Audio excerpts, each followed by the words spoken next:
Ahí, ahí ya la ve.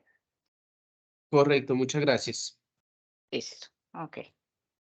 Bueno, el día de hoy, entonces nos corresponde el último CIPAS de la tarea número 3 del curso de electromagnetismo. Entonces, el día de hoy, pues vamos a tratar de resolver algunas dudas e inquietudes que tengan a la fecha. Si alguien tiene una duda puntual,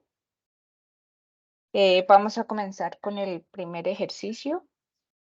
Acerca del primer ejercicio, entonces me avisa y la revisamos. Si tienen dudas puntuales, ustedes me avisan. Ya se está grabando, sí. Entonces, los escucho. Si no, entonces voy a comenzar con la revisión de la temática. Para la temática del día de la tarea número 3, entonces vamos a estar tratando la ley de Faraday, que implica los conceptos de fe inducida, de flujo magnético. Vamos a estar mirando el desarrollo pues, de los diferentes ejemplos que fueron compartidos en la plataforma.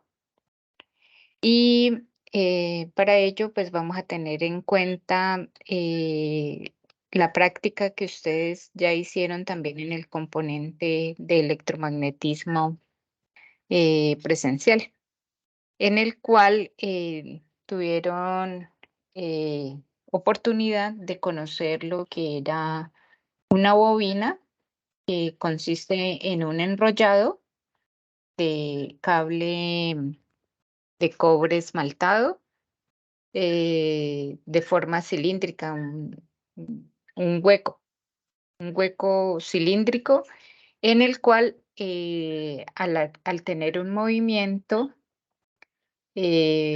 permanente de un imán, lo puede hacer de manera mecánica con las manos, en el voltímetro o amperímetro, ese movimiento se va a ver reflejado aquí en las agujas. Entonces, lo que nos dice la ley de Faraday precisamente es que el imán me genera un flujo magnético alrededor de los polos del imán dentro de un enrollado. Aquí el enrollado está dado por una o dos espiras que se conectan al amperímetro o voltímetro, y el movimiento de la mano hace que voltímetro sea, esta aguja en el voltímetro sea desplazada. De tal manera que si nosotros lo movemos el imán hacia arriba, entonces el desplazamiento que tiene la flecha es hacia la derecha, y si lo movemos hacia abajo, entonces hay una disminución en la aguja, en, en la medición que presenta el amperímetro. En caso de que nosotros no tengamos movimiento, que el imán quede estático, entonces vamos a darnos cuenta que la corriente censada por el amperímetro es cero. ¿Qué nos indica esto? Esto nos indica que el flujo magnético, o sea, todas estas lineecitas conformadas por el movimiento del imán dentro de la espira, dependen de que haya precisamente movimiento. Y para que haya movimiento tiene que haber como una dependencia con el tiempo. Entonces, lo que encontró Faraday es que esa relación del cambio del flujo magnético con respecto al tiempo me producía un voltaje, una FEM. Esta E en las letras griegas significa la FEM inducida, que en el voltímetro se me representa como un cambio en el voltaje, en el multímetro. Importante a tener en cuenta para la solución de los ejercicios que a ustedes se les va a presentar en la, en la tarea número 3 es tener en cuenta la definición de lo que es el flujo magnético. Entonces, como definición, nosotros tenemos que el flujo magnético tiene una dependencia de lo que es el campo magnético. El campo magnético nosotros lo hemos representado aquí en esta figura con estas líneas azules. Entonces, un cambio en el campo magnético, como en el área de esta espira puede ser pequeña o puede ser más grande, el área de la espira, ¿sí? Recordemos las espiras o las bobinas como enrollamientos de diferentes áreas. Entonces, un cambio en el campo magnético o en el área me producen un flujo magnético, como también un cambio en el ángulo. Pero ustedes dirán, bueno, ¿cómo le hago cambio aquí en el ángulo? Bueno, precisamente ahí no puede haber como mucho cambio del ángulo, pero lo vamos a ver en este caso. Por ejemplo, nosotros tenemos una bobina eh, con un enrollamiento rectangular, ¿no? Por aquí hay una bobina con un enrollamiento rectangular cuyo interior me conforma un área delimitada por esta sección transversal que se ha denotado en la figura con color gris. Esa área está dentro de un campo magnético, es decir, externamente a esta bobina se la ha sumergido dentro de un campo magnético cuyas líneas de campo magnético están ingresando con cierto ángulo. Aquí tenemos un concepto importante que es el vector área. ¿Cuál es el vector área? Si yo tengo aquí un plano de una sección cuadrada o rectangular, perpendicular a ese plano, voy a tener un vector de área. O sea, el vector área siempre va a estar perpendicular precisamente al área de la cual pues quiero hacer su estudio. Y en este caso, mire que el campo magnético, representado con las flechas azules, tiene una cierta inclinación. Aquí, esa inclinación de las líneas azules con respecto al vector área me están dando un ángulo que va a ser para este plano. Si yo aquí pongo mi vector área, que lo voy a tener aquí, lo voy a tener aquí, y coloco mi vector área aquí, lo voy a tener aquí, y así sucesivamente, con lo cual entonces este ángulo teta ya no es constante si yo hago que el ve- el- la bobina o el vector área gire. Por ejemplo, aquí tenemos una bobina, un enrollamiento de 3 espiras. Ese enrollamiento dentro de un campo magnético cuyas líneas de campo están perpendiculares, entonces inicialmente pueden estar alineadas con el mismo líneas de campo, o pueden estar inclinadas, o pueden estar de manera perpendicular. Como habíamos dicho anteriormente, el flujo magnético, o sea, todas estas variaciones que yo voy a tener del campo magnético, dependen de la magnitud o de la variación que se le haga al campo magnético, de la variación que se le haga al área y de la variación que se le haga, en este caso, al ángulo. Como la ecuación que me relaciona flujo magnético se relaciona la multiplicación de dichas magnitudes de campo magnético área coseno del ángulo teta. ¿Qué pasa cuando ese ángulo es de 90 grados? ¿Qué pasa con coseno de 90 grados en este caso, para esta ecuación? Les voy a pedir que estén siempre con sus calculadoras a la mano para que dado algún momento se requiera un cálculo, entonces ustedes me lo indiquen. Coseno de 90 grados, ¿cuánto da?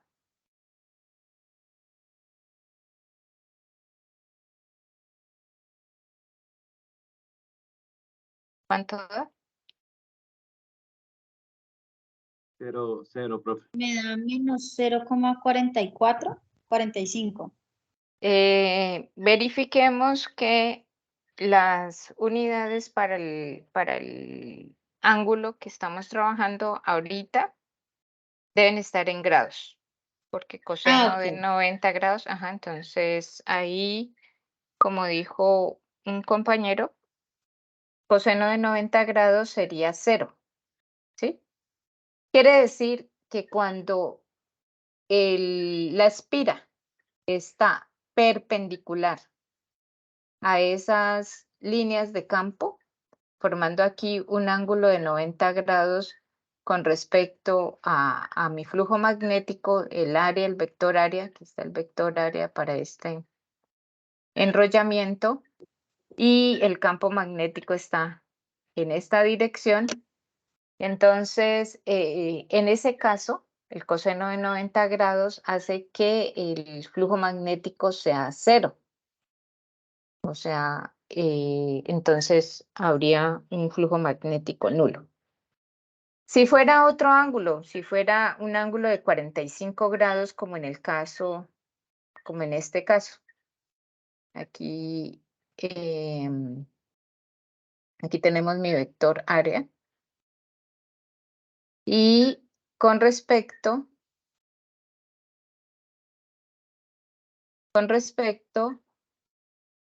a mi enrollamiento, este vector área me forma un ángulo de 45 grados, ¿sí? Entonces, el coseno de 45 ya tiene otro valor, ¿sí? Que multiplicado con la intensidad del campo magnético, el área que tiene el enrollamiento, este flujo magnético va a tener un valor determinado, ¿sí? ¿Y qué pasa cuando se tiene un ángulo de 0 grados? Aquí, perdón, aquí era el de 0 grados, acá el de 90 grados, porque aquí el vector área estaría aquí, formando 90 grados con el campo magnético que va en esta dirección. Y aquí está 0 grados, el vector de área está también en esta dirección y el vector de campo magnético está en esta dirección. En coseno de 0, nos da ¿cuánto?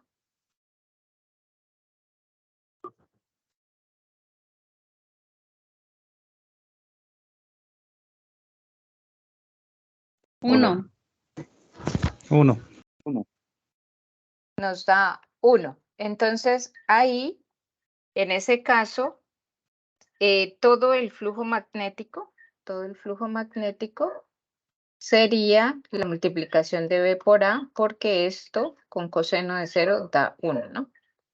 Con coseno de 0 da 1. Entonces, el flujo magnético estaría dado por la multiplicación del campo magnético y de el área. Bueno, esto para dar un preámbulo de lo que van a mirar en la tarea número 3 en el ejercicio 1A. En este caso, ustedes cuentan con una espira de área rectangular.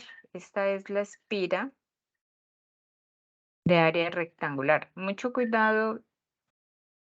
Voy a estar hablando de los ejercicios que ustedes tienen en la tarea 3, explicándolos en general, y vamos a entrar a desarrollar los ejemplos que también los tienen en el foro de la plataforma.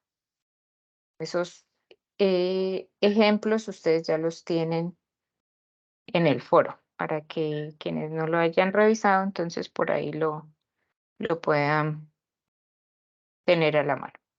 Entonces, esta espira rectangular inmersa dentro de un campo magnético se la hace girar, ¿sí? Se la hace girar de esta manera. Ustedes lo pueden visualizar en el link del simulador y tener en cuenta que el campo magnético está ingresando a la pantalla, o sea, está entrando a mi pantalla del computador, con lo cual entonces, ¿qué tenemos? Tenemos variación de el área de la espira, tenemos variación del campo magnético o tenemos variación del ángulo, para que ustedes, de acuerdo a lo que acabaron de ver, me indiquen qué consideran que está variando.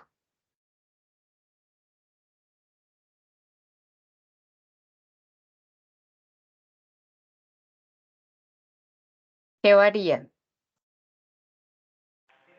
Lo que varía sería el ángulo. Eso, muy bien. Ujú. Está variando el ángulo porque el campo magnético es constante y ustedes lo van a poder determinar en el simulador, y entonces van a hacer que el campo magnético sea constante, como el área de esta espira tampoco pues se está mencionando de que tenga algún cambio el área. Entonces, estas dos magnitudes son constantes, por lo que estaría variando es el ángulo teta. Eso es importante para tenerlo en cuenta en el desarrollo de este ejercicio. Entonces, hay un flujo magnético porque esta espira está rotando constantemente y con ello hace que el cambio entre el vector área y el campo magnético que está ingresando, entonces tenga un ángulo, una variación en ese ángulo. Otro concepto que deben tener en cuenta es el concepto de periodo. Como esta espira rectangular está girando a una cierta frecuencia, entonces debe haber implícito un periodo. El periodo, recordemos de las clases de física general, el periodo se puede calcular como el valor que haya entre dos, entre dos picos de la onda sinusoidal que me representa, en este caso, el flujo magnético. Y ese flujo está dado durante un tiempo, dado en segundos. Entonces, entre dos picos o entre dos valores superiores, se puede hallar un periodo. O sea, el periodo estaría dado entre estos dos valores, o se puede dar entre dos valles consecutivos, ¿sí? O desde que el flujo comienza, o desde que inicia la función hasta que termina. También lo puede determinar usted. Por ejemplo, si yo quisiera determinar el periodo aquí, viene aquí uno completo y aquí termina, ¿sí? Aquí viene uno positivo y otro negativo. Estos serían, los rojos me están indicando los periodos. Bueno, eso es algo que ustedes aprendieron desde trigonometría, a identificar lo que es el periodo. Entonces, para el caso de la tarea de ustedes, es importante determinar ese periodo. ¿Alguna pregunta hasta ahí? Si no, para mirar un ejemplo para que esto quede un poco más consolidado. ¿Alguna pregunta?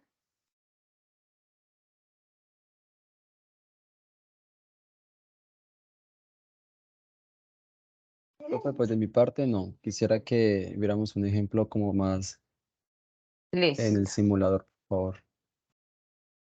Vamos a hacer los ejemplos que están en el foro, como les he dicho, pero que son la misma metodología para el desarrollo, en este caso, del punto 1A. El ejemplo consta ahorita de una espira que es circular. Nosotros la tenemos rectangular, pero para el caso del ejemplo la vamos a hacer circular. Quiere decir que únicamente estamos variando el área. En este caso, de un círculo que es pi radio al cuadrado, y para una espira, el área, ¿cuál sería el área de un rectángulo? Ustedes ya lo saben. El área de un rectángulo, ¿cuál sería? Si yo a esto le llamo L y a esto le llamo H, esta sería la multiplicación de L por H, ¿cierto? Es 2 dimensiones. Entonces, me dicen que esta espira está girando con una cierta frecuencia omega y que tarda 2 segundos en dar una vuelta. Este tiempo que me está dando aquí ya me está diciendo que el periodo es de 2 segundos, porque el periodo es cuando se completa un ciclo completo, o sea, cuando da una vuelta completa. Este giro se hace dentro de un campo magnético que está simbolizado con la X, o sea, ingresando a mi pantalla. Y en ese giro, mire que ahorita hay variación de ¿qué? Recordemos nuevamente la ecuación de flujo magnético, que puede ser que usted tenga variación del campo magnético o del área, o ¿de qué más dijimos? O Ángulo. del ángulo. Como aquí está girando esta espira alrededor del mismo eje, entonces hay cambio en el ángulo, igual que en el ejercicio que a ustedes les corresponde hacer. Entonces, se produce una FEM, o sea, un cambio de voltaje, hay una variación en el voltaje. Y entonces nos piden que hallemos esa FEM en un tiempo de 10 segundos, que calculemos la FEM cuando han transcurrido 10 segundos. Entonces, tenemos nuestra ecuación de flujo magnético. Para calcular la FEM, mire que nos vamos a devolver ahora al concepto de FEM. Es esta, ¿no? Es menos la derivada del flujo magnético con respecto al tiempo. ¿Sí? Eso es la FEM. Entonces, si yo ya tengo mi flujo magnético, para hallar la FEM, entonces lo único que tengo que hacer es derivar. ¿Sí? Aquí derivo el flujo magnético con respecto al tiempo, con lo cual entonces, como el campo magnético es constante, el área tampoco ha cambiado, la única opción que tengo para hallar la variación con respecto al tiempo es derivar con respecto al ángulo. Recordemos también que θ se calcula como la frecuencia por el tiempo. Ahorita es más conveniente tener el ángulo en términos de frecuencia por tiempo en lugar de tenerlo con respecto a θ. Entonces hacemos esa sustitución, pero ya sabemos que omega por t es el θ que tenía acá. ¿Cuál es la derivada del coseno?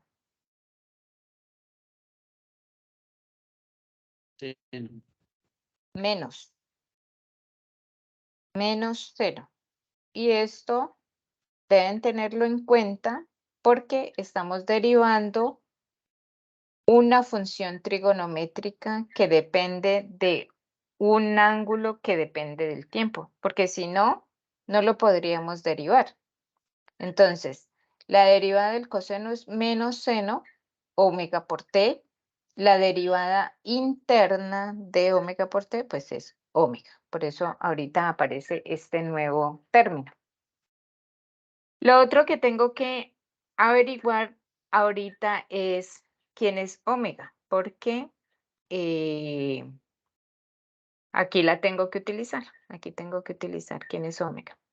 Entonces simplemente sustituyo que el periodo es de 2 segundos, 2,2, entonces esto me da pi 1 sobre segundo, pi hercios, ¿no? Porque este es el hertz. 1 sobre segundo es hertz. Entonces, omega es igual a pi 1 sobre segundo. Y luego, lo único que me resta es hallar o colocar los valores específicos. En este caso, yo tengo que la FEM y la calculo con el valor absoluto, quiere decir que este negativo, el valor absoluto me devuelve el positivo, entonces queda omega, que es pi 1 sobre segundo. El campo magnético me dicen que es un campo magnético de 10, pongamos de 10 Tesla. Puede ser que en el ejercicio aparezca otro valor, pero aquí lo vamos a hacer con 10 Tesla.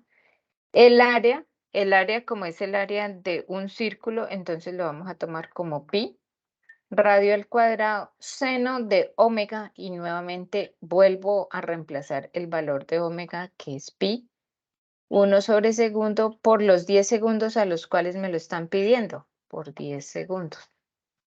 Este segundo con este segundo se cancela, entonces aquí me queda 10 pi.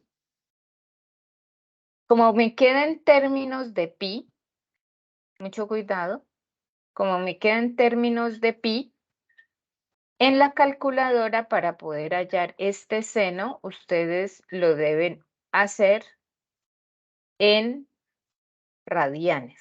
Esto nos da 10 pi, ¿no? 10 pi. Seno de 10 pi. La calculadora la deben colocar en radianes. Entonces, al colocar su calculadora en radianes, por favor me indican cuánto les daría ese cálculo. Seno de 10 pi. ¿Cuánto les da seno de 10 pi?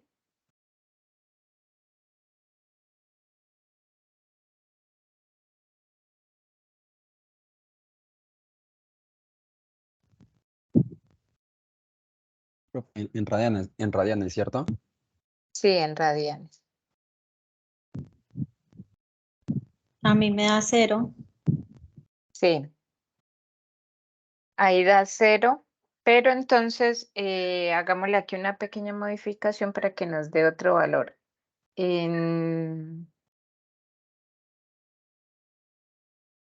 A ver, cambiémosle para que nos dé un valor.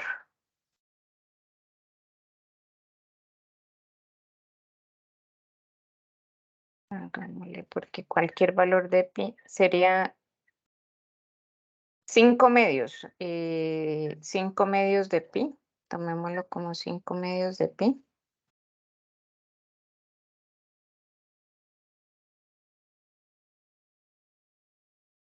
Ahí ya nos da un valor.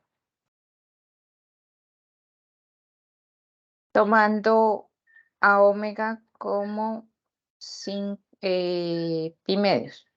Pi medios. Y aquí el 5 en 5 segundos.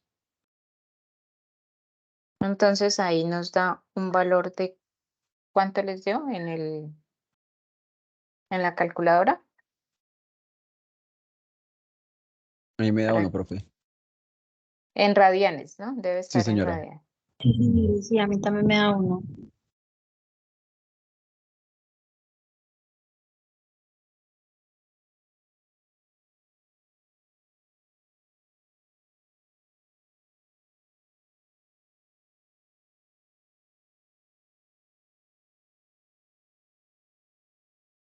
Entonces esto se hace 1. Todo esto se hace 1. ¿Sí? Y me quedaría solamente la multiplicación de lo que es el omega, que habíamos dicho pi medios,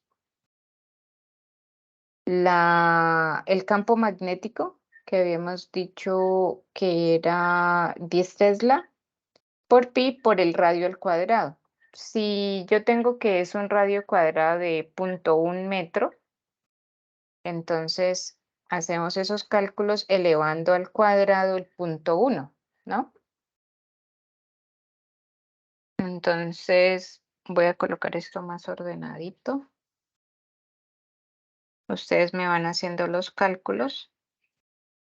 Ese valor de la FEN quedaría, dijimos que aquí para que no se nos cancele, entonces debe dar pi medios, dijimos, ¿no?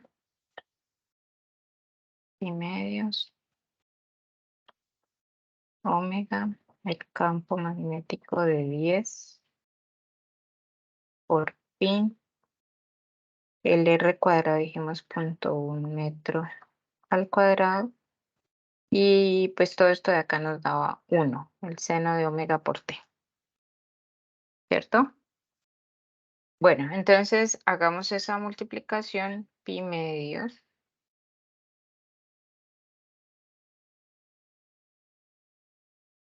por 10 por pi por 0.1 al cuadrado. Entonces eso les da una FEN de ¿cuánto? Recuerden que esto está en valor absoluto. Este negativo. 0.49.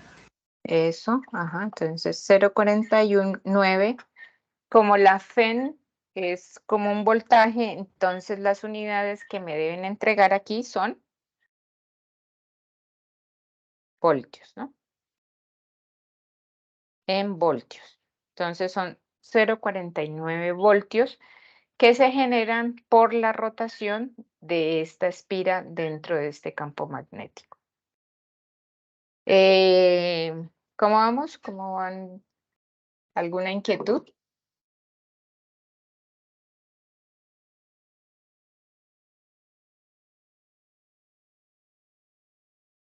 ¿Alguna inquietud? No, señora, de mi parte no. Bueno, muy bien. Listo. Entonces continuamos.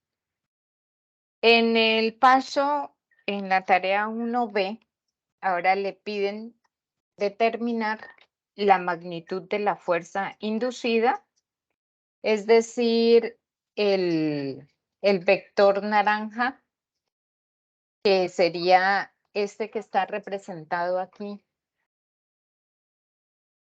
Está representado con esta flecha hacia acá. Entonces, ese vector apunta hacia la izquierda y hay una corriente inducida de 2 amperios. Ahorita vamos a ver por qué surge una corriente inducida. Ese riel representado aquí con rojo tiene un movimiento. O sea, el riel puede desplazarse hacia la derecha o hacia la izquierda. En ese desplazamiento hay un cambio. Aquí nosotros tenemos esta sección de área representada por estos rieles que están aquí. El verde está fijo, pero el rojo tiene un desplazamiento. Entonces, aquí hay un cambio del flujo magnético también, pero ¿qué está cambiando en este caso? ¿Qué varía en este caso cuando yo hago que el riel rojo se mueva hacia la derecha o hacia la izquierda? ¿Qué se está moviendo en este caso? ¿O qué magnitud está teniendo variación? Si yo tenía que el flujo magnético depende de la variación del campo magnético o del área o del ángulo, ¿cuál está cambiando en este caso? Profe, ¿Cuál sería es? el área. Es, muy bien. En este caso, exactamente, el que está variando es el área. Como hay una variación en el área, entonces hay un flujo magnético. Y en este caso no nos piden calcular el flujo magnético, nos piden calcular la fuerza inducida. Entonces, nosotros sabemos que al haber una variación en esta área, entonces hay un cambio en el flujo magnético y con eso puede haber también una FEN inducida. Entonces, se genera obviamente una fuerza inducida aquí, representada con el vector naranja, por esa corriente, por la variación en esa corriente que tenemos aquí cuando movemos el riel de color rojo. Aquí nos dan unas magnitudes. Para hallar la fuerza inducida dada por esa corriente inducida que se generó aquí con este movimiento, entonces esa fuerza magnética se puede calcular como la corriente inducida dentro de este riel La multiplicación de la longitud del riel, o sea, esto tiene una determinada, lo vamos a calcular a una determinada longitud que está dada en centímetros. ¿A qué unidad se debe siempre cambiar los centímetros? Metros. Ajá, a metros. Siempre se hace este cambio porque estamos trabajando con el MKS. En electromagnetismo seguimos trabajando con MKS. Y el campo magnético. Entonces, para hallar la fuerza inducida en este sistema, entonces debemos hacer la multiplicación de la corriente inducida, la longitud del riel, que lo vamos a tomar a un determinado valor de 0.5 phi, ese cambio de centímetro a metro, y la multiplicación del campo magnético que está aquí constante, ¿no? Aquí tenemos un campo magnético constante. Ese campo magnético me dice que está ingresando hacia el plano de mi pantalla. Entonces, en este caso es aplicar esta ecuación. Vamos a mirar un ejemplo, esto es lo que les corresponde a ustedes en la tarea. Y en el ejemplo que tenemos, la única variación que se está haciendo es que el riel, en este caso, el sistema, se lo colocó en posición vertical. No está de manera horizontal, sino que ahorita el riel va a desplazarse de arriba a abajo.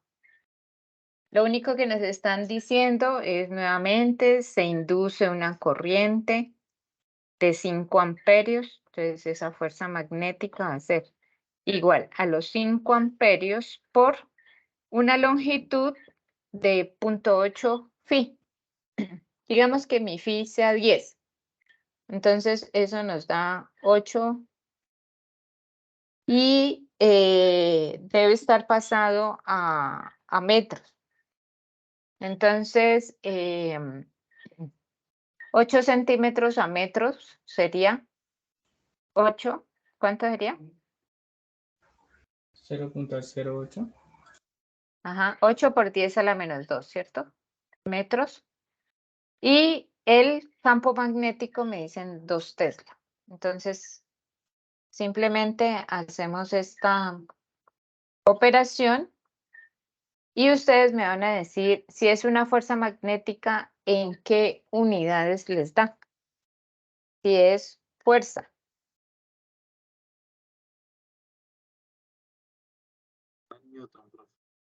Ajá, muy bien. ¿En newtons? Ajá, sí.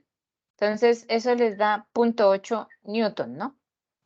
Ese sería el cálculo de la fuerza magnética que se induce por el movimiento del riel rojo hacia arriba y hacia abajo en este caso. En este caso, como ejemplo. ¿Alguna inquietud? ¿Cuándo pagan? Ninguna. Bueno, muy bien. Continuamos. El ejercicio del punto 2 hace alusión a la ley de Lenz. El enunciado de la ley de Lenz incluso por ahí en el punto 4 nos lo piden. Dice, para el campo electromagnético, la ley de Lenz relaciona los cambios producidos en el campo eléctrico por un conductor con la propiedad de variar el flujo magnético y afirma que las tensiones o voltajes aplicados a un conductor generan una fuerza electromotriz, una FEM, cuyo campo magnético se opone a toda variación de la corriente original que lo produjo. Esto quiere decir, en pocas palabras, que cuando usted tiene un enrollamiento aquí, así, ¿sí? Usted tiene un enrollado y le está haciendo variar el campo magnético a través de un imán, el cual ingresa dentro de la bobina. Ese campo magnético me genera acá una corriente inducida aquí en el embobinado. Aquí dentro del embobinado hay una corriente inducida. Entonces, si yo muevo mi imán de derecha a izquierda constantemente, esa corriente inducida genera una fuerza electromotriz contraria precisamente a ese movimiento. Entonces, esa fuerza contraria a ese movimiento que se presenta justo por el flujo magnético que se ha generado aquí con el imán, es lo que se indica como la ley de Lenz. En el caso que ustedes tienen, se tiene una espira circular por la cual externamente se tiene una fuente con su positivo y negativo. Recuerden que el flujo de la espira externa va a estar determinado por esta fuente externa. E internamente nosotros tenemos una espira hexagonal, la cual, debido a que acá externamente hay una corriente que genera un campo magnético, obviamente, y la espira interna también me va a generar una corriente inducida y un campo inducido. Entonces, este ejercicio lo que pretende es que ustedes evalúen conceptualmente qué es la ley de Lenz y cómo aplicarla en este caso específico. Entonces, piénsenlo bien, es lo que les corresponde y vamos a ver un ejemplo. El siguiente es el ejemplo. Entonces, ahorita vamos a tener nuevamente la espira circular, pero en este caso, la espira interna es una espira circular, no es la hexagonal que ustedes tienen en la tarea, sino que tenemos una circular. Entonces, cuando se cierra el circuito, entonces se presenta una corriente. La corriente hace que se genere un campo magnético como al hacer que el campo magnético ingrese dentro de la pantalla, ustedes van a tomar su mano derecha. Si el campo magnético está ingresando, si yo tengo una corriente que está en el sentido de las manecillas del reloj frente a mí, está en sentido de las manecillas del reloj, la mano derecha me está indicando con el pulgar que el campo magnético está ingresando a la pantalla. Y si yo hago el campo, la corriente fue activada por la fuente externa, internamente en el aro se produce una corriente inducida, que es la que se ha indicado aquí de rojo. Esa corriente inducida se debe a este conductor circular que hay dentro de la otra espira circular, generando un campo magnético inducido que en este caso el campo magnético inducido iría hacia mí. ¿Sí? En este momento, entonces, el pulgar estaría apuntando hacia mí, hacia mi rostro. Entonces, esto lo que está indicando es que la fuente externa me genera la corriente por donde van los electrones, pero esta corriente de igual manera dentro de la espira me genera otra corriente inducida que es la que se opone de acuerdo a la ley de Lenz. Si la una va en un sentido, la otra debe ir en el otro sentido, porque precisamente, como ya vimos, es esa fuerza que se opone a que el campo magnético siga creciendo, sino que siga disminuyendo el campo que me generó la corriente externa. No sé si hay alguna duda.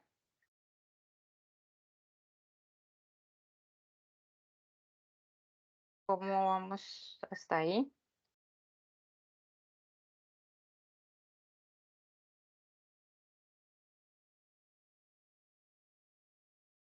No, profe, por mi parte no hay dudas. Ok.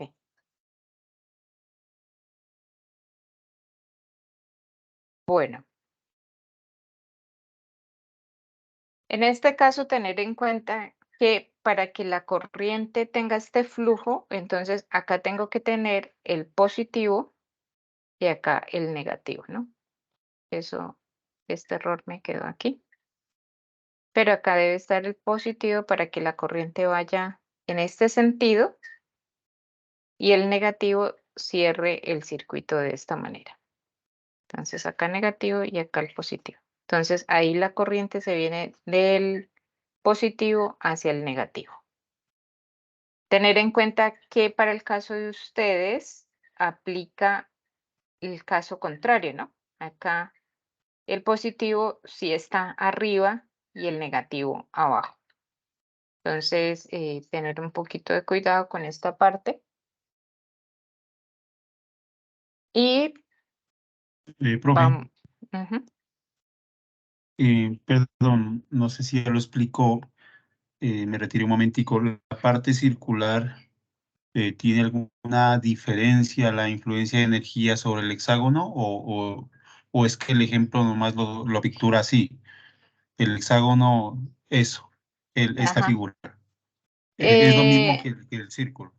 exactamente, digamos, en el caso en que aquí se tenga una figura geométrica, sea un hexágono o sea un círculo, es independiente de lo que, de las corrientes o campos magnéticos que se generan. O sea, el campo magnético no depende de esa área de la espira inmersa dentro de la otra espira. No, no va a depender de esa área. Ah, ya. Ujú. Listo, listo. Independientemente, él va a Del, generar un campo exact- magnético al vacío.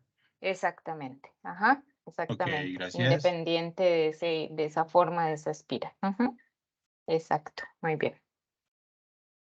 Ok, entonces vamos a mirar ahora el caso del ejercicio 2B, en el cual ya nos piden determinar la FEN inducida cuando se cierra el interruptor. Entonces, una vez se cerró el interruptor, entonces es una continuación, ¿no? Aquí en el 2A identificamos cuál es la ley de Lenz a través de este diagrama, tratar en lo posible de hacer cómo va el campo magnético generado por la corriente externa, cómo va el campo magnético inducido y la corriente inducida mediante el gráfico.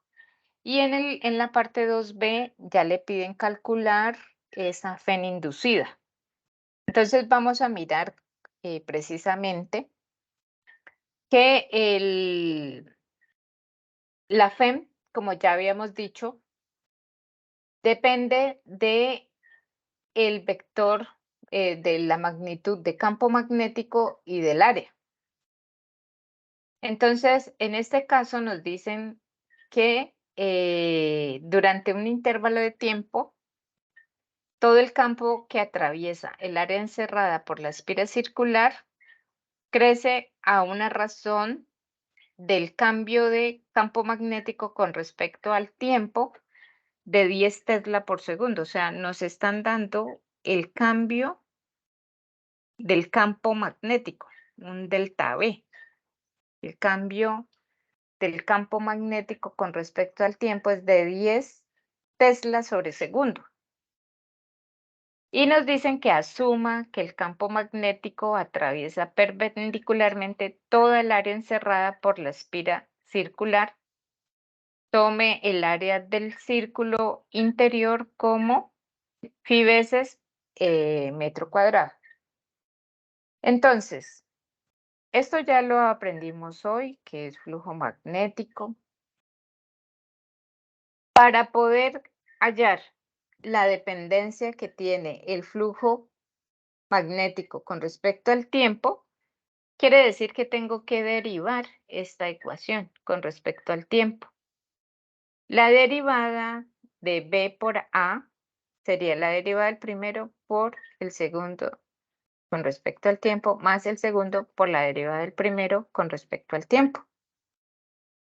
¿Sí? Nos recordamos nuevamente de la derivada del producto, que es un por. Como precisamente en esa espira que ustedes tienen allá, tienen que el área de esta espira no va a cambiar, esa área es constante.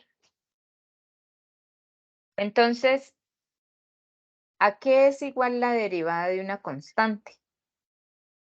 ¿A qué es igual la derivada de una constante?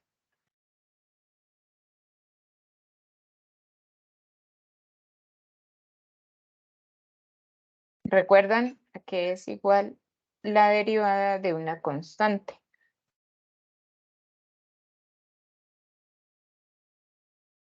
Cero, ¿no?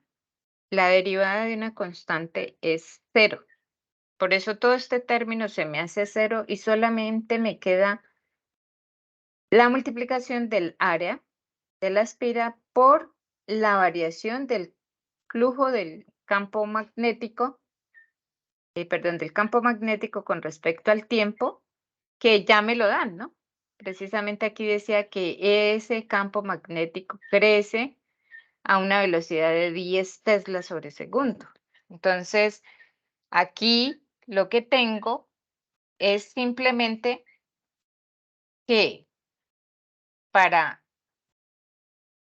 hallar la FEM, entonces simplemente tengo el área, que sería phi veces, si mi phi vale 61 metro cuadrado, por esa variación del campo magnético con respecto al tiempo, que es 10 Tesla por segundo, y esta multiplicación me da 230 metro cuadrado Tesla sobre segundo, es decir, 230 voltios.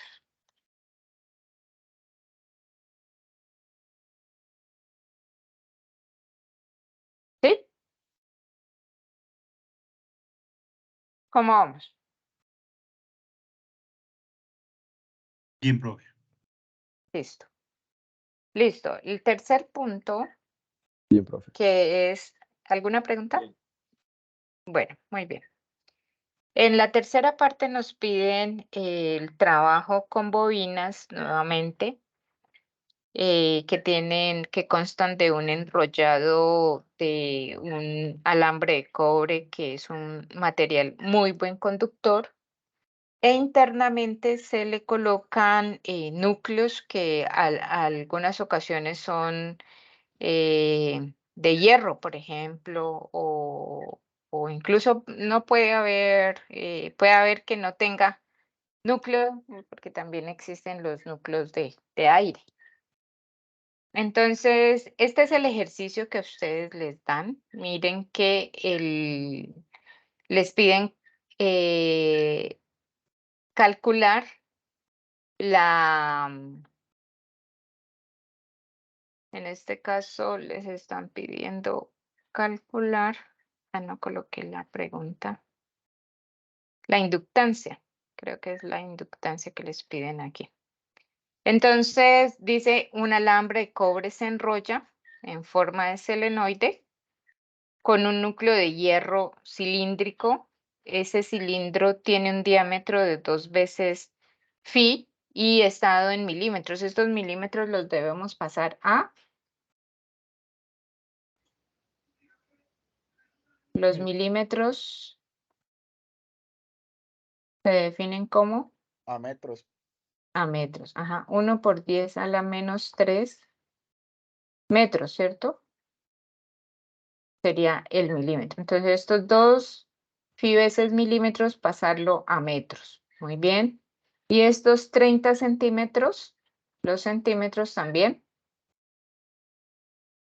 a metros por 10 a la menos 2 metros. Esa bobina dice que tiene 6 vueltas y una permeabilidad magnética del hierro de este valor. Vamos a mirar que en este caso, por ejemplo, si nosotros tuviéramos, este es el ejemplo, si nosotros tuviéramos una bobina rectangular, como en el caso de algunos motores, pueden tener este tipo de bobinas. Esas bobinas rectangulares cuentan con un área. En este caso, mire que el caso para ustedes, el área es un área circular del núcleo de hierro, ¿no? De la bobina generada. Pero acá, en este caso, el área que ustedes tienen es un área, en este caso es un área cuadrada. Ah, bueno, aquí dice, sí, es rectangular. Es rectangular porque tiene la altura, que le podemos llamar A, y tiene un largo, que le podemos llamar B. ¿Sí? Entonces, esa sería el área del núcleo de hierro. Aquí pues hay un núcleo de hierro. Y tiene el selenoide. Ah, bueno, aquí es A y acá el B. Y el selenoide le está diciendo que tiene un largo de igual a 30 centímetros. Estos centímetros a metros. El A es de 0.2 metros. Y este phi, si lo debemos convertir a milímetros. Este phi, digamos 10 por 10 a la menos 3 metros, convertido de una vez a metros, para que hagamos el cálculo. La permeabilidad magnética del hierro me la dan y el número de vueltas también. Entonces, la inductancia, esto L, es la inductancia, sino que yo no copié la pregunta acá, pero aquí lo que le piden es calcular L, la inductancia. Entonces, la inductancia es igual a mu, que es 1.8 por 10 a la menos 3 Weber ampere por metro, por el número de vueltas elevado al cuadrado. El número de vueltas ya me la dieron por aquí, me dijeron que 40 vueltas. 40 vueltas al cuadrado por el área, que en mi caso para esta bobina rectangular es de 0.2 metros por 10 a la menos 3 metros, dividido todo esto, la distancia o la longitud de esa bobina, de ese enrollado que dice es 30 centímetros. 30 centímetros serían 0.3 metros, ¿no? Entonces, tomen nuevamente sus calculadoras. Tomen las calculadoras, exponente la menos 3, 1.8 por 10 a la menos 3, 40 al cuadrado, por 0.2 por 10, exponente a la menos 3, y todo eso dividido 0.3. ¿Cuánto les da la inductancia?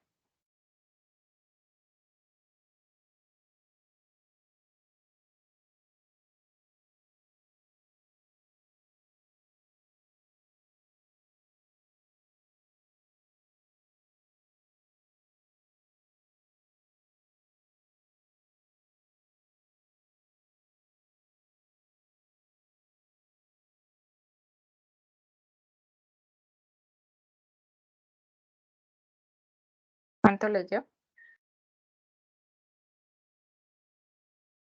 Un momento, profe, que la estoy haciendo. Ah,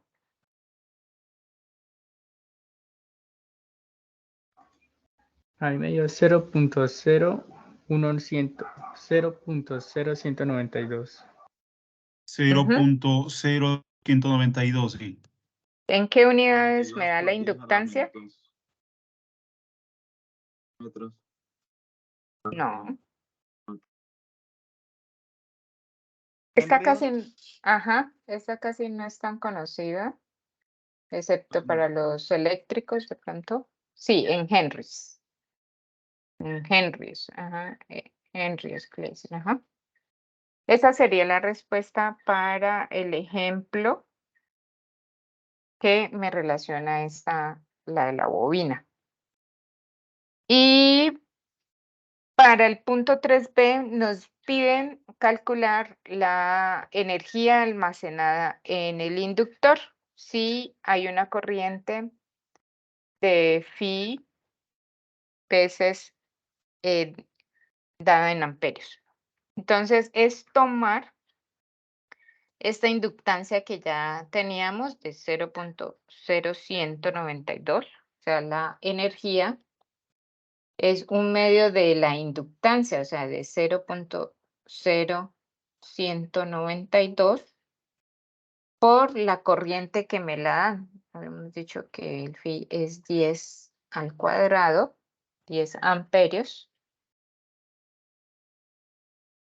al cuadrado, entonces amperios cuadrados. Entonces esto me da, ¿cuánto? Por 10 al cuadrado.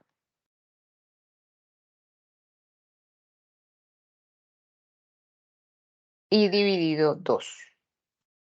Eso nos da una energía almacenada en el inductor de ¿cuánto? ¿Cuánto les dio? 0.96, profe. Ajá. ¿Y las unidades? 0.96.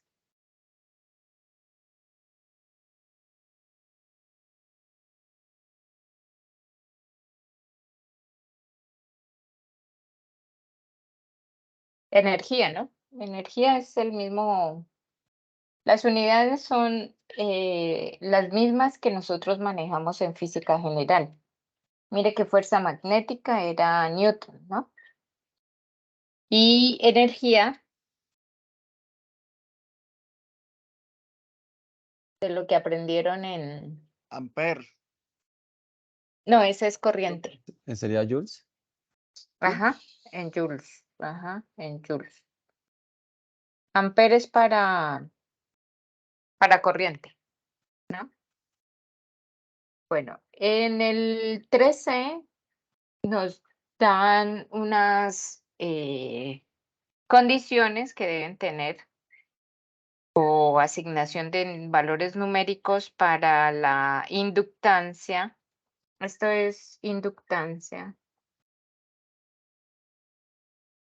La R hace referencia a resistencia.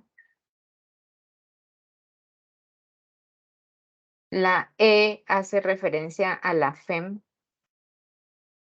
que debe estar dada en voltios, que es lo que tienen que hallar, y T, pues es el tiempo. ¿Sí? Esos valores, usted, de acuerdo a su dígito del código, entonces hace los cambios aquí. Y para el ejercicio de la tarea, le dan un circuito conformado por resistencia e inductor a través del cual fluye una corriente. Entonces, en este caso,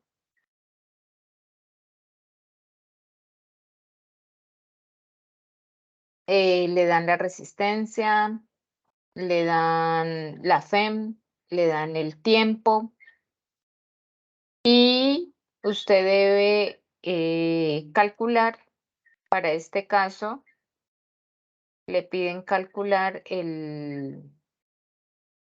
la corriente del circuito.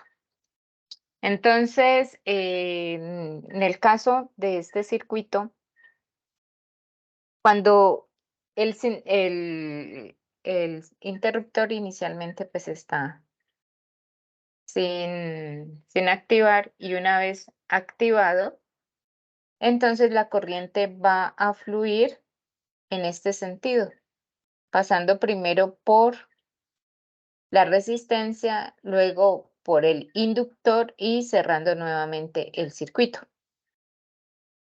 Entonces, si nosotros hacemos como el análisis de esta malla, tendríamos aquí que partimos de un voltaje, el voltaje de la fuente, que yo lo he denotado con la P mayúscula. Luego hay una caída de tensión por este resistor, que lo he denotado como PR.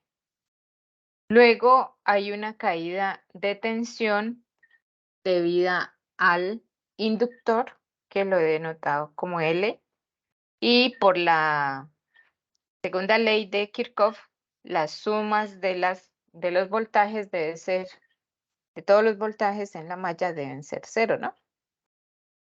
Pero ese voltaje en el inductor es un voltaje que depende de la inductancia y de la variación de la corriente respecto al tiempo. O sea, esta variación de la corriente con respecto al tiempo. Que haciendo los cálculos, yo puedo hacer que esa corriente sea igual a la FEM, al voltaje suministrado por la fuente, dividido la resistencia, multiplicado 1 menos la exponencial a la menos R sobre el inductor, la inductancia por el tiempo. Quien tenga dudas de cómo se llega a esta ecuación, me avisa y la revisamos. Pero pues por manipulaciones algebraicas yo puedo llegar de este punto hasta este punto. ¿Sí? Para no extendernos más, entonces les presento aquí de una vez la ecuación que me permite calcular la corriente en este circuito de resistencia e inductor. Entonces, lo que tienen que hacer aquí es simplemente tener en cuenta esos valores anteriores. Por ejemplo, en el caso de que el inductor sea de 17 henrios, una resistencia de 12.000 ohmios, un voltaje de 12 voltios, en un tiempo de 67 por 10 a la menos 3 segundos, reemplazando esos valores acá, nos da, si quieren lo hacemos paso a paso para que ustedes aprendan cómo sería el cálculo cuando se tiene una exponencial en la ecuación. Entonces, lo primero que deben hacer es empezar precisamente en la operación con este valor. O sea, usted toma la resistencia que hemos dicho que es la resistencia es 12.000, ¿no? 12 exponente a la 3. Dividido la inductancia. Y la inductancia dijimos que era 17. ¿Cierto? ¿Cuánto les da eso?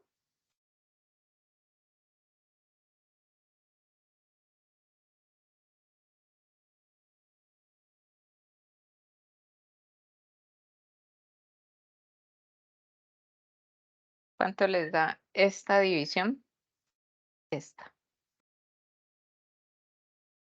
A mí me da 705.88. Lo voy a dejar solamente con 2 decimales para no alargar la cosa. Ahora aquí, este producto lo debo multiplicar por el tiempo. Y el tiempo me dicen que es, pero de todas maneras tomen su calculadora, 67 por 10 a la menos 3. Ahora esta multiplicación, todo esto, me dicen cuánto les da, por favor. Esta multiplicación me dio 47.29. Sí, ¿Sí? sí, profe, sí, así es. Sí. Ajá. Ahora toman la exponencial, que es la misma que ustedes tienen en logaritmo. Pues acá en mi calculadora aparece con shift. Shift exponencial, me aparece. A ustedes, dependiendo de la calculadora que tengan. Es decir, profe, Entonces, este resultado luego lo multiplicamos por esta fracción de 12 sobre 12 exponente a las 3. sí, pero lo estamos haciendo paso a paso. Espérame y ya llegamos acá. Aquí tenemos la exponencial. A esa exponencial le colocamos un negativo y le colocamos menos 47.29. ¿Cuánto les da?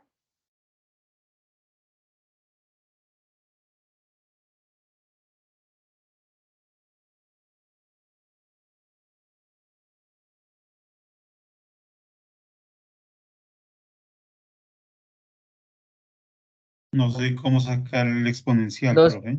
Punto ¿Dónde? 89 por 10 Que a es la a la menos menos 21. 21. Ajá. Tú tomas el shift y donde está logaritmo. Shift logaritmo. LN, ¿no? No log, el de base 10, sino LN. Shift LN. Ah, ya, ok, gracias. Ajá. Y ahí ya te aparece la exponencial, le colocas menos 47.29 y todo esto prácticamente que se vuelve cero, porque eso es, imagínense, es un 0 con 21 ceros después de la coma y luego el 2.89, o sea, esto casi es cero. 1 menos 0 pues da 0. Entonces nos queda sobreviviendo solamente esta multiplicación y división. O sea, 12 dividido 12 exponente a la 3. ¿Cuánto les da?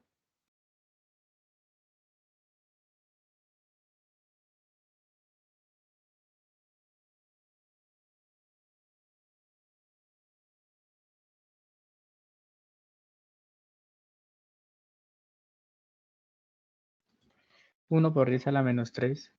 Ajá, 1 por 10 a la menos 3 por 1, pues da 1 por 10 a la menos 3.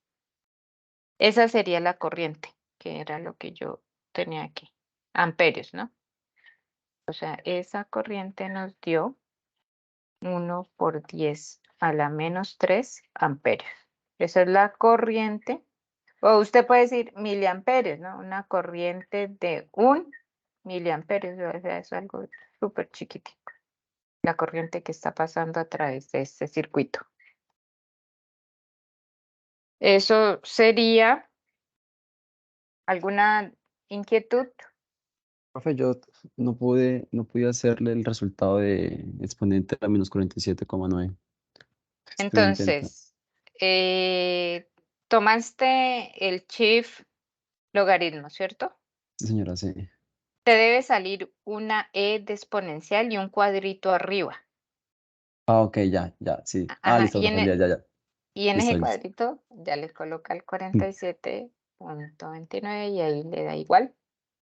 Queda toda esa chorrera Sí, profe. de 10 a la menos 21. Ok, muy bien. Con eso ya hemos finalizado, digamos, toda la parte de cálculos, de mirar la parte física de lo que está implícito en la tarea número 3. Y aquí simplemente en el cuarto, que es un mapa conceptual, mire que aquí mismo dice, escriba aquí la ecuación. Si por alguna razón esa ecuación no le queda bien al insertarla con el editor de ecuaciones, entonces tiene un espacio más abajo donde las puede insertar, pero aquí van todas ecuaciones. De todo lo que ya es como que un resumen de lo que arriba hizo en la tarea, excepto aquí el enunciado de la ley de Lenz que yo les dije al comenzar la charla que aquí ya va un enunciado, aquí ya va cuál es esa ley de Lenz que también la expliqué, pues si quieren pueden volver a revisar la grabación, ahí les queda igual. Igual voy a subirla a YouTube y se las mando por el correo institucional para que ustedes la tengan a la mano. ¿Alguna duda? El punto quinto es más que todo una lectura de entender qué es lo que se está solicitando ahí para cada estudiante es diferente, entonces mirar qué le corresponde a cada quien. Y eso sería la tarea 3. ¿Preguntas finales? No, profe, no. Ok. Voy a finalizar la grabación.